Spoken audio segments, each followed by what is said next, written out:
Hello, welcome to my PS Plus roundup of June 2020, where the games were Call of Duty World War II and Star Wars Battlefront 2. So starting with Call of Duty is 82.27 gigabytes and is developed by Sledgehammer Games. It's a first-person shooter and it has a solo campaign, and then it also has online multiplayer, and it has zombies too. And they actually gave us this one early, and I think it was speculated that it was because it was Veteran Day. I don't know if that's the actual reason, because I don't feel like they actually told us why, but it was a bit strange that they gave us a game early. Anyone that's watched more of my videos will probably know that I am not a fan of first-person shooters. Nothing against the games, just personally I don't like playing them. But I really enjoyed this. I think I'm getting better at them, guys. First of all, I just thought even the intro scene, it was so good. It felt like I was watching a movie. Like, I actually had Captain America vibes, you know, his first film, The First Avenger. That's set in World War II as well.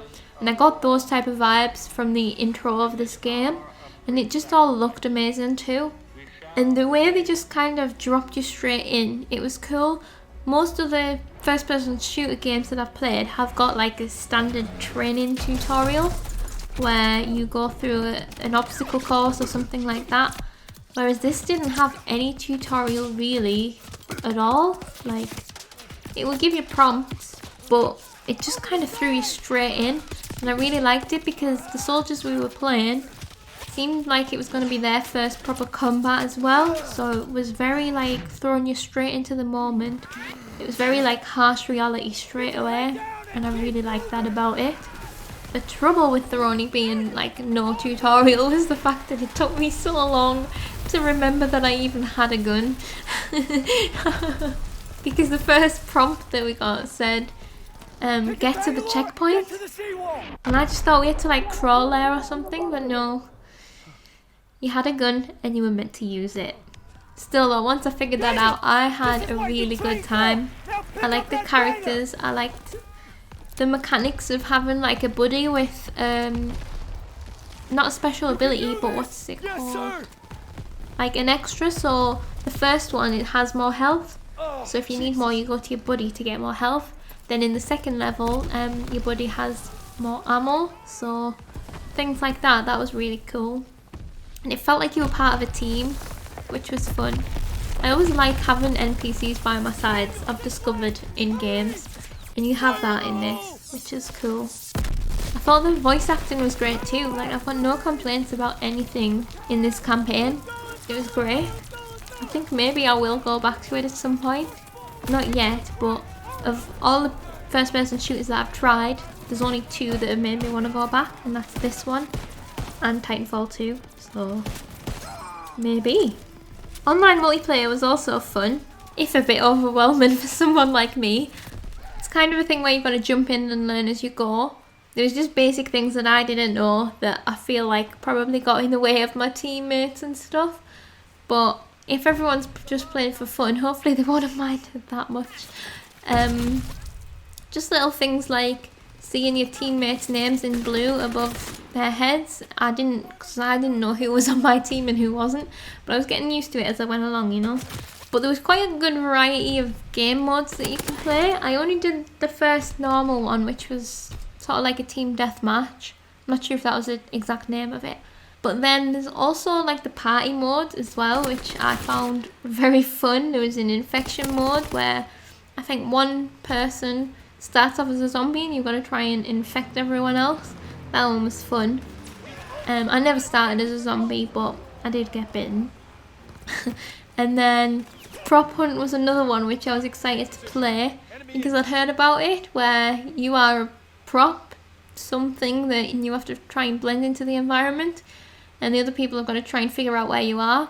Like, that should be easy for the prop, but every minute or so all of the props whistle and to attract the attention of the other team, so you got to decide, you know, where you're gonna go. You can change. You've got a smoke bomb in case you need to dash.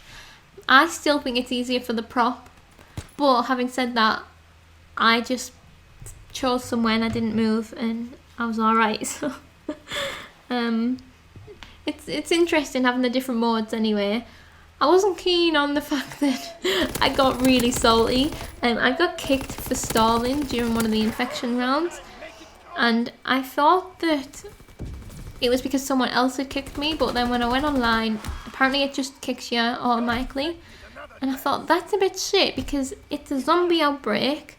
Of course you're gonna, like me and plenty of other people were holed up in this building. And I was like running between the different exits trying to, you know, give any backup where it was needed. And then I got kicked and I was like, what the fuck? I was like, that's a bit shit because it's not as if I was just not doing anything. There was just nothing happening because there was no zombies. Well, there was somewhere, but not close enough for me to get them. And then I was kicked, so I was like, that sucks. Like, I know there'll be a reason for it, maybe to keep everything moving, but at the same time, it's like, it's a bit intimidating for people that don't play online multiplayer games. I was a bit like put off. I was like, oh, well, I won't play anymore then, because I don't want to spoil anyone else's game. But at the same time, like, it's a zombie outbreak. Of course you're gonna like want to be somewhere where you can cover your exits. But yeah, that was the only bad experience I had really. The rest was really good, and I had an absolute blast with it, to be honest. It was a great time. I highly recommend. Next up is Star Wars Battlefront 2, which took up 115 gigabytes. It's a very large month this month, like it adds up to about 200 gigabytes. So I'm glad I've got a hard drive because my pure 500 gigabyte PlayStation would not have been happy. The Star Wars Battlefront 2 does have a solo campaign. I was a little bit bored though, I didn't really like it.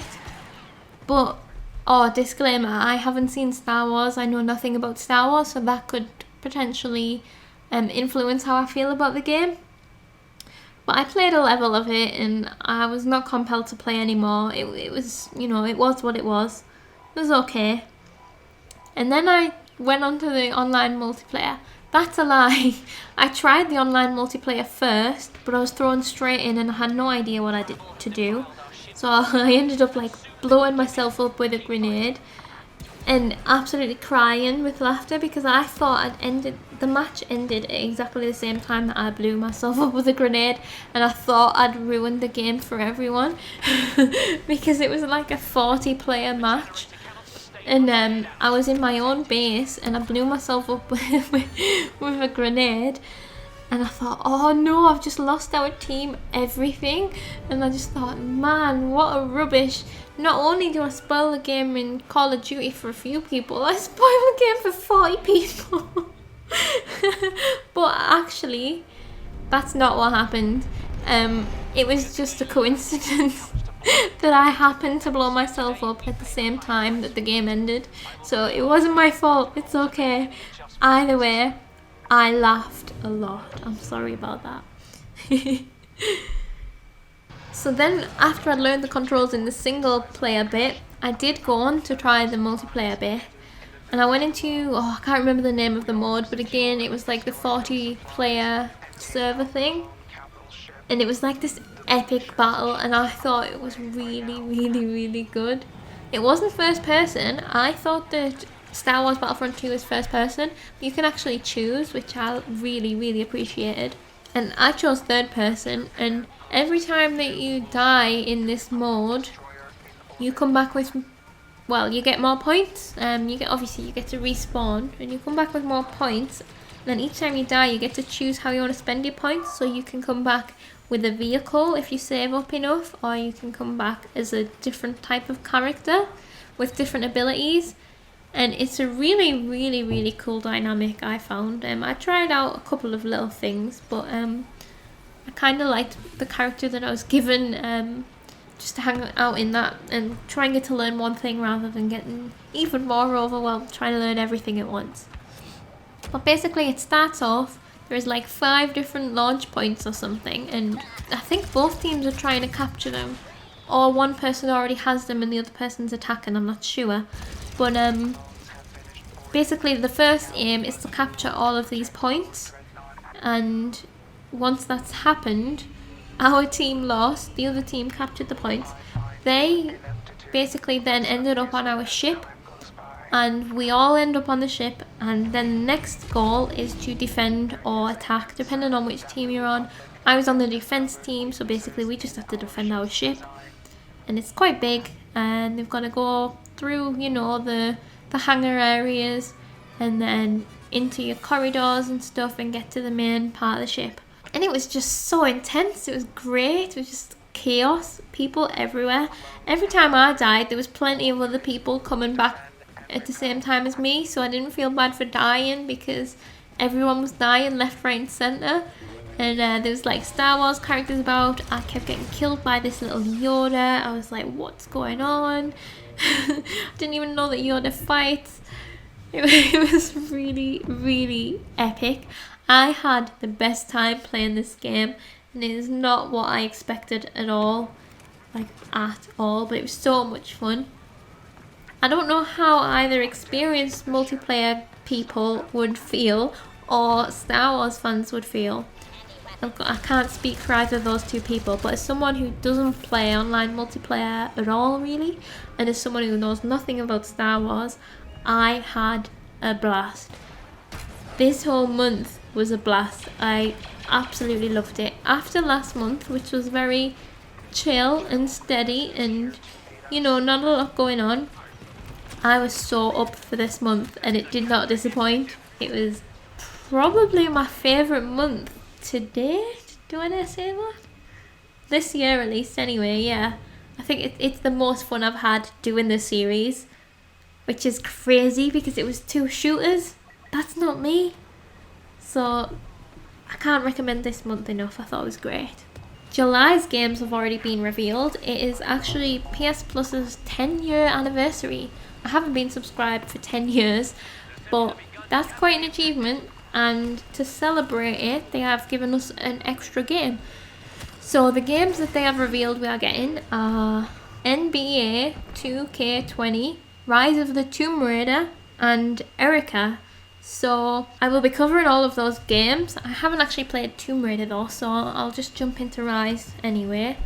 And I think I'm going to be doing the full playthrough of Erica because it's a short game and I'm quite excited to play it. So that was June and a bit of July, and thank you for listening. I'll catch you in July. Have a good one. Stay safe. Bye.